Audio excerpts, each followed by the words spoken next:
Bonjour. Ce dimanche matin du 22 mars 2020, nous pensons à ceux qui sont au front comme ceux qui sont dans leur maison.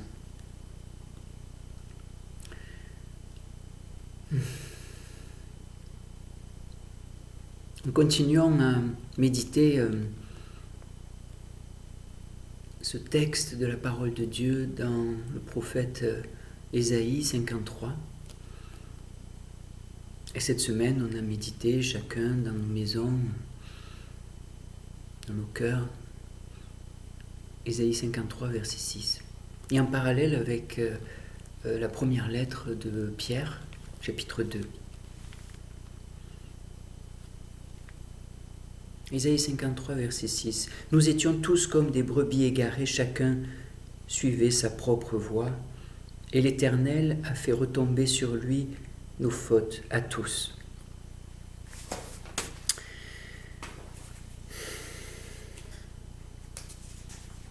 Nous étions tous comme des brebis égarées.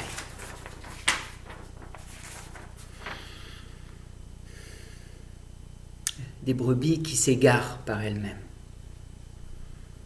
incapables de se diriger. Jésus lui-même a bien discerné. Il a été ému de compassion, nous étions sans berger.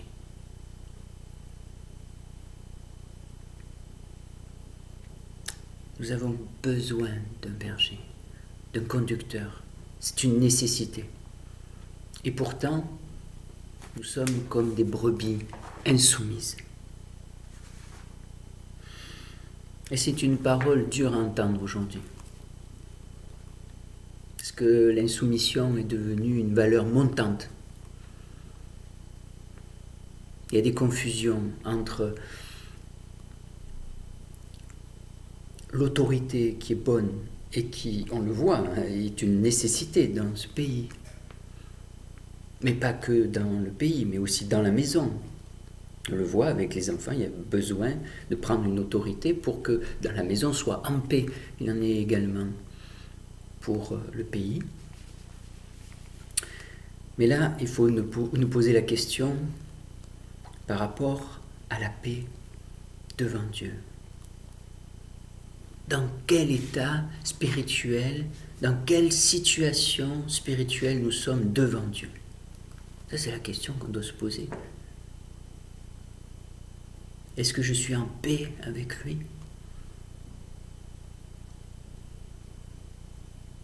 Ou est-ce que je suis en guerre avec lui? Ça, c'est la situation la pire qui puisse exister, de toute situation.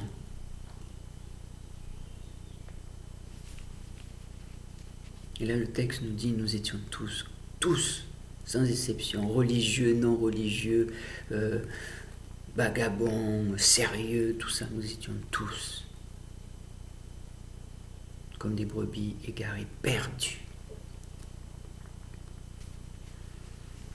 Mais comme dans toute réalité très difficile à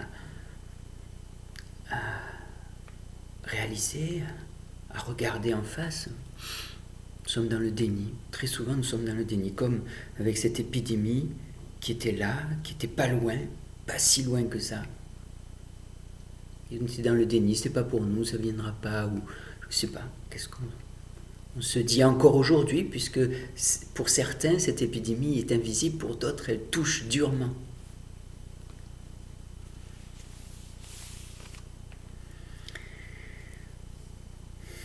La deuxième chose qui est dit dans ce verset 6, c'est que chacun suivait sa propre voie. En fait, nous étions tous perdus parce que chacun suit sa propre voie, on se disperse, insoumis en fait, voilà. Chacun suit sa propre voie.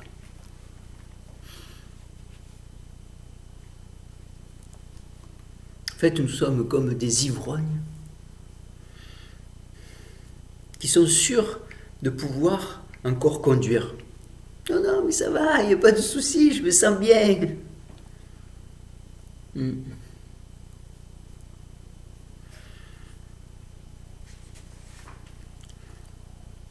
sommes comme Blaise Pascal le disait très bien.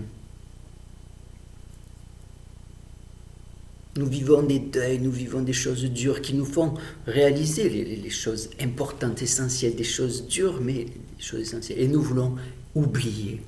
Et comment on oublie? On se plonge dans le divertissement.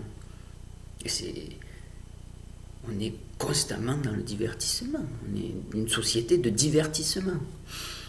Et confinés dans nos maisons, la tentation, c'est d'être dans le divertissement, d'oublier, de tout ça, on ne veut pas le savoir. L'autre tentation, c'est d'être constamment derrière nos écrans et être captivé par cette actualité, que ça, il n'y a que ça. Non, il n'y a pas que ça, il y a d'autres réalités. Et là, nous voyons qu'une réalité très importante, de nous focaliser sur Christ et ses souffrances, nous permet d'aborder nous-mêmes nos propres épreuves, nos propres souffrances. C'est la troisième chose qui est dit ici. Et l'Éternel a fait retomber sur lui nos fautes à tous. Il y a comme une grande opposition entre deux dynamiques. Nous qui sommes insoumis par nature, voilà, on suit notre naturel, notre propre voie, nos propres sentiments, nos propres émotions, c'est toujours bon. Et le Seigneur, soumis, il a accepté sa mission, il s'est soumis. Deux voies différentes, deux voies complètement opposées, l'insoumission et la soumission de Christ. Ses souffrances.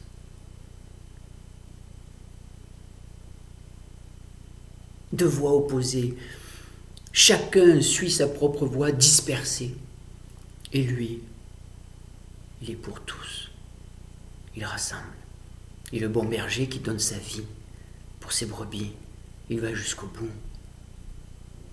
Il est dans cet esprit de solidarité. Et ça s'exprime dans cet esprit de soumission. C'est un esprit de liberté, parce qu'il le fait librement. Il est dit, le même verbe se retrouve du verset 6, le même verbe du verset 6 se trouve dans le verset 12.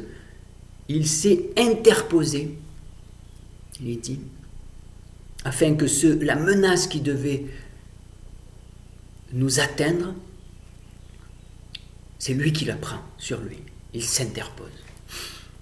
Et c'est ainsi qu'il devient notre intercesseur, notre médiateur. Et c'est pour ça que ce verset 6 d'Ésaïe 53 est cité dans 1 Pierre chapitre 2. Oh, il est intéressant de lire toute la lettre, hein, parce que toute la lettre est dans ce contexte de soumission, dans l'esprit du Christ qui est soumis à son Père, qui est soumis à l'Éternel, soumis à sa mission. Et lui-même, il nous interpelle, il nous appelle, venez dans ma mission. Mais sous ma mission, donc soumettez-vous à moi, et vous serez sous ma protection, dans ma mission. 1 Pierre, la première lettre de Pierre, c'est la lettre du, comme on appelle, le sacerdoce commun des croyants, le sacerdoce universel. Tous les chrétiens sont appelés à être prêtres, à être des intercesseurs. C'est un grand ministère. C'est le plus grand ministère qui existe en fait. Hein, parce que le ministère d'être chrétien, d'être prêtre, est supérieur à tout le reste. Tout le reste, et après, ça dépend. On devient pasteur, ou on devient ancien, ou diacre, ou serviteur, ou voilà, pas obligatoirement avec des étiquettes, mais on est tous appelés à un grand ministère de prêtre, à la suite du Christ, dans son sacrifice. Nous, on ne peut pas présenter le sacrifice du Christ. Lui, il a payé pour tous, il s'est interposé pour nous.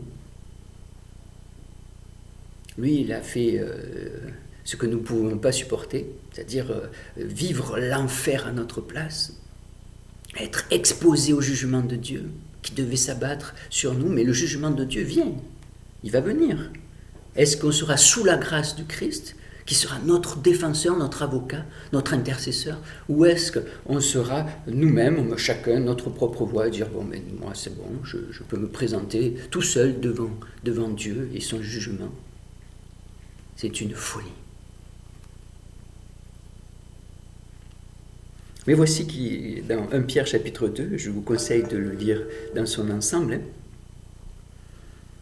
mais voici ce qui est dit, notamment verset 13, « À cause du Seigneur, soumettez-vous à toutes les institutions établies parmi les hommes, soit au roi, parce qu'il est au-dessus de tous, soit au gouverneur, parce qu'ils sont envoyés par lui, etc. » Et puis un peu plus loin, « Serviteurs, soumettez-vous avec le plus grand respect à vos maîtres, non seulement à ceux qui font preuve de bonté et de douceur, mais aussi à ceux qui ont l'esprit pervers, car c'est une grâce de supporter des difficultés en souffrant injustement pour garder bonne conscience envers Dieu. En effet, quelle gloire y a-t-il à endurer de mauvais traitements si vous commettez des fautes? Mais si vous endurez la souffrance, alors que vous faites ce qui est bien, c'est une grâce aux yeux de Dieu. De fait, c'est à cela que vous avez été appelés, parce que Christ aussi a souffert pour nous, vous laissant un exemple afin que vous suiviez ses traces. Lui qui n'a pas commis de péché, dans la bouche duquel on n'a pas trouvé de tromperie. Lui qui insultait ne rendait pas l'insulte, maltraitait ne faisait pas de menaces, mais s'en remettait à celui qui juge justement. Lui qui a lui-même porté nos péchés dans son corps à la croix, afin que, libérés du péché, nous vivions pour la justice. Soumission, mais pour accomplir des actes de justice. C'est par ces blessures, que vous avez été guéris. Vous étiez en effet comme des brebis égarées, mais maintenant, vous êtes retournés vers le berger et le protecteur de votre âme, le gardien de votre âme, le berger. Alors, quand on se retrouve ainsi, sous la mission de Christ, nous sommes sous bonne garde et nous pouvons affronter la réalité en face.